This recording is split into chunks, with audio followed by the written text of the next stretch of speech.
Nos tempos sombrios do reinado de Alarico, o implacável, Valdíria respirava medo. Não era apenas a terra que secava menos. Eram os corações. Sob impostos desumanos, o povo definhava enquanto os celeiros reais apodreciam de abundância. Carroças vazias rodavam pelas estradas, mas as lágrimas eram sempre cheias. Nos limites da grande floresta real vivia a família de Tomás, homem de mãos rachadas, pele marcada pelo sol e olhar firme, mesmo quando o pão era pouco e o frio muito. Sua esposa, Helena, era o silêncio que sustentava a casa, menos cansaço nos olhos, mas doçura eterna na voz. Os filhos cresciam como brotos entre pedras. Martim, com 15 anos, ombros largos, poucas palavras, já quase homem, já quase cansado. Clara, com 11 anos, mente afiada, olhar atento, protetora como uma leoa. E Lucas, com 9 anos, livre, curioso, com olhos que pareciam ver o mundo além da pobreza. A casa era de pedra e madeira, com telhado remendado e paredes que rangiam no inverno. Mas ali dentro havia algo que nem o rei possuía. Amor que sustentava, que aquecia, que resistia. Tomás lutava contra o solo árido. Cada grão colhido era metade para sustento, metade para os impostos, e muitas vezes era o contrário. Helena dividia o dia entre a horta, a casa e os filhos. Clara ensinava as letras que aprendera com um monge viajante, e Lucas ouvia cada palavra como quem bebe água fresca após uma longa seca, a poucos quilômetros dali. Porém, o mundo era totalmente outro. Ali ficava a reserva de caça do rei, uma floresta densa, de um verde profundo, guardada por homens armados. Nenhum camponês podia pisar ali. Quem ousasse, morria, sem julgamento. As árvores altas guardavam segredos, e quem passava perto sentia um frio que não vinha do vento. Era primavera. As flores dançavam ao vento, e Lucas corria livre, como se nada no mundo fosse proibido. Uma borboleta azul pousou em sua mão, pequena, rara, hipnotizante. Lucas sorriu e correu atrás dela. Um passo, outro, e sem perceber, atravessou a fronteira invisível da floresta real. O destino começava ali, entre as folhas altas e o som suave do riacho. Uma voz o surpreendeu. Olhe, ela é linda. Lucas se virou e viu um menino da mesma idade, mas diferente de tudo o que conhecia. Roupas finas, botas limpas, cabelos claros como ouro sob o sol. Olhos verdes e curiosos. Eu não devia estar aqui, menos murmurou Lucas, temendo ser descoberto. Mas o menino apenas sorriu. Meu nome é Rafael, e você não precisa ter medo. Quem é você? Lucas. Rafael observou o garoto pobre com respeito, não com pena. Havia verdade nele. Havia vida. Quer ver algo incrível? Disse o garoto real. Lucas hesitou. Um segundo apenas. Depois, segurou a mão que lhe era oferecida. A água do riacho era cristalina. Peixes prateados nadavam rápidos entre as pedras lisas. Venho aqui sempre que meu pai caça menos, contou Rafael. É o meu lugar preferido. Eles conversaram por horas, sobre mundos diferentes, mas sonhos iguais. Lucas falava das colheitas, do teto sob as estrelas, das histórias de Clara. Rafael descrevia o palácio, os banquetes frios e os tutores severos. Dois mundos distantes, dois meninos iguais na essência. Quando o sol tingiu o céu de laranja. Você vai voltar? Perguntou Rafael. Meu pai vem caçar toda semana. Lucas sorriu. Eu vou. E ali, naquele aperto de mãos, nascia algo que mudaria o reino. Lucas regressou naquela primeira tarde com o coração em chamas. Ele havia cruzado a fronteira proibida. Havia conhecido alguém que jamais deveria conhecer. E agora carregava um segredo que nem o céu ousaria repetir. Na hora do jantar, a mesa era a mesma de sempre. Pão duro, uma sopa aguada e um silêncio pesado que preenchia todo o espaço. Mas algo era diferente. Lucas não conseguia parar de sorrir. Um sorriso discreto, quase imperceptível, que ele tentava esconder a todo custo. A prudência, um instinto de sobrevivência aprendido desde o berço, segurou pela garganta. Rafael era agora seu segredo mais perigoso e, ao mesmo tempo, o mais precioso. Helena, sua mãe, percebeu algo diferente no olhar do filho mais novo. Uma faísca, um brilho que não estava lá antes. Mas ela afastou o pensamento. Era apenas imaginação, coisa da infância. Como poderia sequer suspeitar que o destino de todo um reino acabara de começar com o bater de asas de uma borboleta? Nas semanas que se seguiram, um padrão começou a surgir. Sempre que os estandartes reais eram vistos cruzando a estrada poeirenta, anunciando a passagem da nobreza, Lucas desaparecia. As desculpas eram sempre as mesmas, ditas com uma pressa que quase o traía. Vou buscar lenha, dizia ele, já a caminho da porta. Vou ver as armadilhas na floresta, murmurava no outro dia. Sua irmã, Clara, observava tudo, silenciosa como a neve que em breve cairia. Ela sabia que havia algo escondido por trás daquelas saídas apressadas.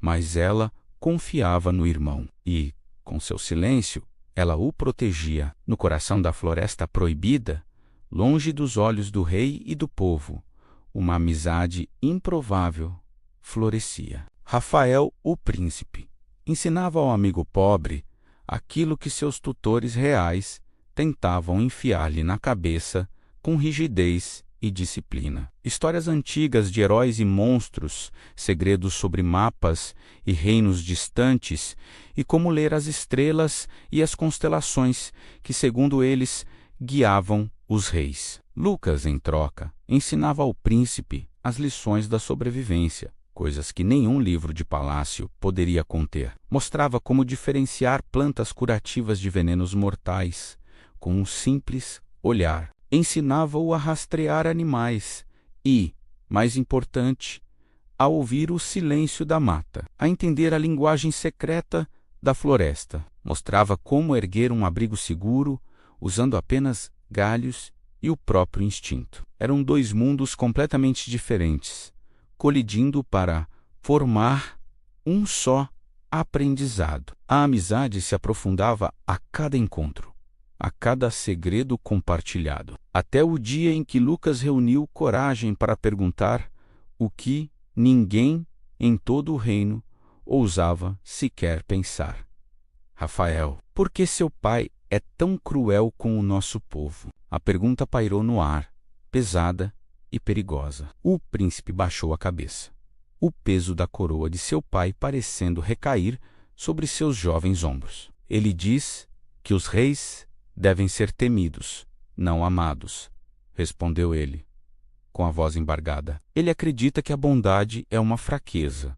Mas, quando eu vejo a sua família, quando eu vejo como vocês se cuidam, eu sei que ele está errado.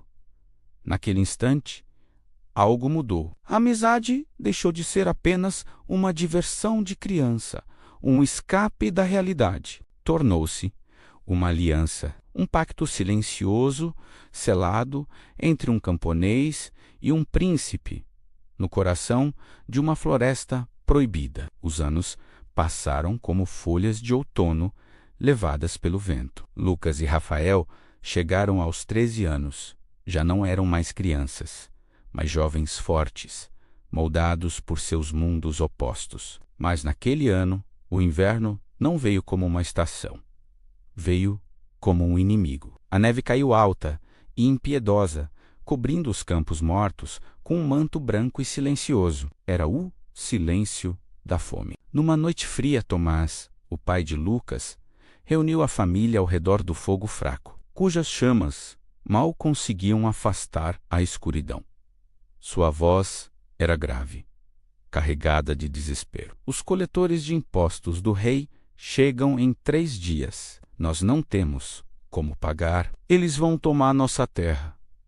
As palavras caíram sobre a pequena cabana como uma sentença de morte. Foi como se o mundo deles, já tão frágil, se partisse em 1000 pedaços. Martim, o irmão mais velho, apertou os punhos com tanta força que as unhas cravaram na pele até sangrar. Clara abraçou a mãe, que tremia de frio e doença, num gesto de amor e desespero. Lucas sentiu uma raiva queimar por dentro, uma fúria que derretia o frio. Naquela noite escura, enquanto sua família se agarrava a uma esperança que já não existia, ele tomou uma decisão.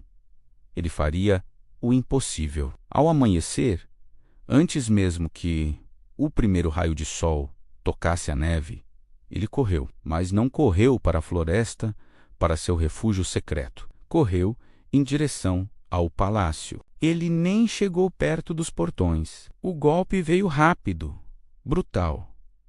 2 guardas o agarraram e o derrubaram na neve gelada. Um rato camponês, tentando entrar no palácio, zombou um deles. Enforque-no, sirva de exemplo. Mas Lucas, com o desespero dando força à sua voz, gritou com tudo o que tinha: chamem o príncipe Rafael. Ele me conhece. Digam que sou eu. Os guardas riram. Escárnio e desprezo ecoaram no ar frio da manhã. E, então, passos, uma voz autoritária, inesperadamente firme, cortou o riso dos soldados. Soltem-no. Rafael desceu as escadarias do palácio como quem desafia um destino inteiro. Jovem, determinado, um príncipe, sim, mas acima de tudo, humano. Este é meu amigo, disse ele, olhando diretamente para os guardas, que recuaram, surpresos. Deixem-nos. O mundo pareceu parar, por um instante. No jardim coberto de neve, sob o olhar chocado dos guardas, Lucas contou tudo: a fome, os impostos cruéis, a doença da sua mãe, a ruína iminente da sua família. Rafael ouviu em silêncio, e a cada palavra o coração do príncipe parecia envelhecer anos em minutos. A dor de seu amigo se tornou a sua dor. Espere aqui, disse ele, com uma seriedade que Lucas nunca tinha visto. Ele se foi. Foram 20 minutos de puro terror. Lucas ficou ali, sozinho na neve, esperando ser preso a qualquer momento. Mas Rafael voltou, e em suas mãos trazia uma bolsa de couro pesada. Ouro, disse o príncipe, é o suficiente para salvar sua família. Lucas, chocado, tentou recusar. Era demais, era perigoso. Mas Rafael colocou a bolsa em suas mãos e sorriu. Um sorriso triste e cheio de significado. Você é meu único amigo verdadeiro, Lucas. Não posso ignorar a sua dor. Naquele momento, o príncipe não estava apenas dando ouro ao amigo. Ele estava colocando o futuro e, talvez, sua própria vida nas mãos de um camponês. Lucas voltou para casa e inventou uma história. Disse que encontrara uma velha arca de tesouro enterrada na floresta. A família, aliviada demais para questionar, acreditou.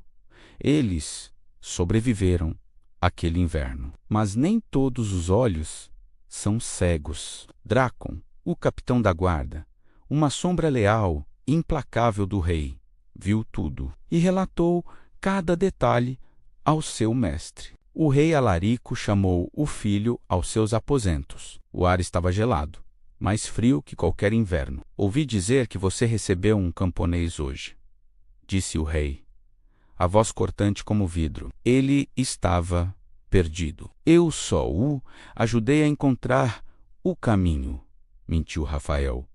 o coração batendo forte contra as costelas. O rei o encarou com uma frieza de pedra, seus olhos perfurando a alma do filho.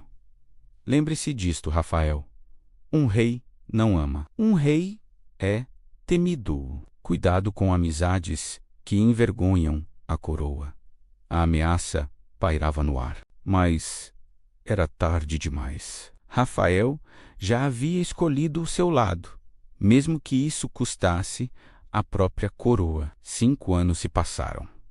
Aos 16, Lucas já não era um menino. Era um homem de trabalho, com ombros fortes como as terras que cultivava, com tanto esforço. Rafael, por sua vez, tornara-se um príncipe de voz firme, uma testemunha silenciosa das injustiças que via no castelo, injustiças que queimavam sua alma. Os encontros na floresta tornaram-se raros, mas cada vez mais profundos. Eles não falavam mais de estrelas e rastros de animais. Falavam de governo, de justiça, de uma revolução silenciosa que ambos sonhavam em construir. E então, o destino, que se movia nas sombras há tanto tempo, chegou sem cerimônia. Em um desses encontros raros, Rafael confessou, a voz baixa e grave: meu pai está doente. Os médicos do reino dizem que ele não viverá mais de 2 anos. Então, disse Lucas, o peso de suas palavras ecoando entre as árvores, um novo rei virá, e o reino poderá finalmente mudar. O olhar que eles trocaram disse tudo o que as palavras não conseguiam alcançar. O futuro já estava escrito nos seus corações, mas o sangue, eles sabiam, ainda não havia sido derramado. A verdadeira luta estava apenas começando. O rei Alarico, conhecido como o Implacável, agonizava no seu leito de morte. Seu rosto, embora ainda jovem, já carregava o peso de décadas de excessos. Banquetes suntuosos, enquanto seus camponeses morriam de fome. Festas grandiosas, enquanto aldeias inteiras ardiam em chamas. No seu suspiro final, ele chamou o filho, Rafael, e disse: seja temido. Só assim o poder permanece. Essas foram suas últimas palavras. Um trovão rasgou o céu, e com ele o reino tremeu. O velho mundo, o mundo de Alarico, morria ali, naquele quarto escuro. Rafael segurava a mão fria do pai, mas não chorava. Não havia tristeza em seu coração, apenas um peso esmagador. Uma coroa que ele nunca pediu, agora caía sobre seus ombros. A trilha sonora da tempestade deu lugar a um coral suave, um som de esperança nascendo. Na Praça Real, o povo se reunia para o funeral, mas não chorava pelo tirano. Chorava porque era obrigado. No entanto, havia uma faísca de esperança no ar, e no meio da multidão estava Lucas, agora um jovem firme, com um olhar orgulhoso escondido entre os camponeses. Por um instante, apenas um, seus olhos se cruzaram com os de Rafael. 2 amigos secretos, unidos por um olhar, em meio a milhares de rostos desconhecidos. Logo em seguida, na coroação, os sinos ecoaram pela catedral. Com a voz firme, o novo rei, Rafael, fez seu primeiro discurso. Força sem justiça é opressão. Força sem compaixão é crueldade. Hoje, Valdíria começa uma nova era.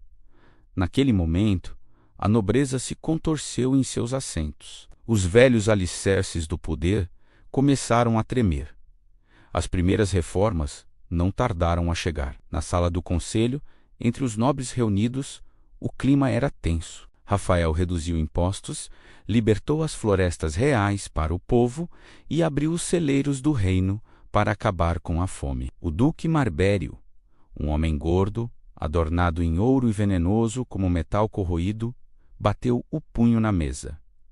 Isso destruirá o reino. A generosidade enfraquece o poder, ele gritou. Com uma frieza cortante, Rafael respondeu: meu pai está morto, e eu não sou ele. Ali, naquela sala, começava uma guerra silenciosa. Os decretos do rei passavam, mas ele sabia que não conseguiria mudar um reino inteiro sozinho. Numa manhã de neblina, uma carruagem real parou em frente à casa, humilde de Tomás, o pai de Lucas. A família saiu, assustada, esperando o pior. Mas o mensageiro não trazia uma acusação, e sim um chamado. Lucas, filho de Tomás, o rei o convoca ao palácio. E então, diante de todos, o segredo guardado por anos foi revelado. A amizade proibida entre um príncipe e um camponês. O ouro que salvou a família no inverno, o herdeiro do trono escondido na mata. Tomás respirou fundo e disse ao filho: "Vá, mas nunca esqueça quem você é." No palácio, o reencontro não aconteceu na grandiosa sala do trono, mas nos aposentos privados de Rafael. Como amigos, como irmãos, o próprio rei serviu vinho em 2 taças, um gesto impensável para um monarca. "Preciso de você, Lucas", disse Rafael, não como um servo, mas como meu conselheiro. Lucas hesitou, temendo a reação do reino, mas o rei sorriu. "Daremos um passo de cada vez." E ali o destino de Valdíria foi selado. Lucas não se tornou um conselheiro de gabinete. Ele viajou por toda a Valdíria, percorrendo campos, aldeias e estradas. Ele viu com os próprios olhos a dor real do povo, uma realidade que não se podia ler em relatórios frios. Ele voltou ao palácio com relatos que fizeram o próprio rei tremer. Juntos, Rafael e Lucas reformaram a lei, a terra e a distribuição do pão. Mas o duque Marbério e seus aliados não dormiam. Uma conspiração para derrubar o novo rei nasceu nas sombras. E foi Lucas quem a descobriu, através de servos leais, de conversas ouvidas nos corredores e de olhares desviados na corte. O dia do julgamento chegou. Na praça, milhares de pessoas se reuniram, esperando ver sangue. Mas Rafael, mais uma vez, surpreendeu o mundo. "Vocês viverão", disse ele aos conspiradores, "mas viverão sem poder, sem terras e sem as correntes que usavam para prender o nosso povo." O perdão foi o golpe mais poderoso que aquele reino já havia visto. Marbério, cuspindo ódio, gritou: "A compaixão será sua ruína." Mas Rafael respondeu, com uma calma inabalável: "Um povo que ama seu rei, luta por ele até o fim. E você verá isso. Embora de muito longe, o futuro de Valdíria mudou naquele instante." 5 anos se passaram.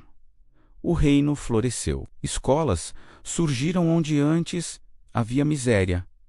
As colheitas dobraram, a fome recuou, e a esperança voltou a encher as ruas. Lucas, agora conselheiro principal do reino, e Rafael, aclamado como o justo senterance, um dia no mesmo jardim onde sua amizade nasceu, um jardim agora livre e aberto a todos. "2 meninos mudaram o reino", disse Lucas. Rafael sorriu. "Não mudamos, apenas o libertamos."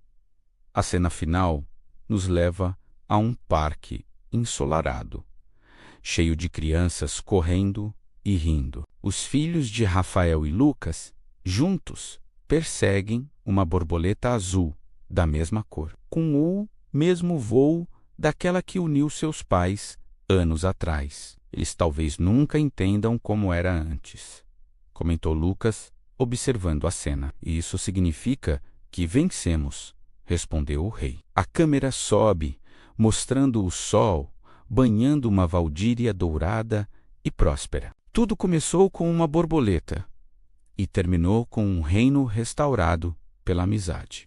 Obrigado por chegar até aqui. Cada visualização, cada comentário, cada curtida é o que nos motiva a continuar compartilhando essa jornada. Se você gostou do vídeo, deixe seu like e inscreva-se no canal.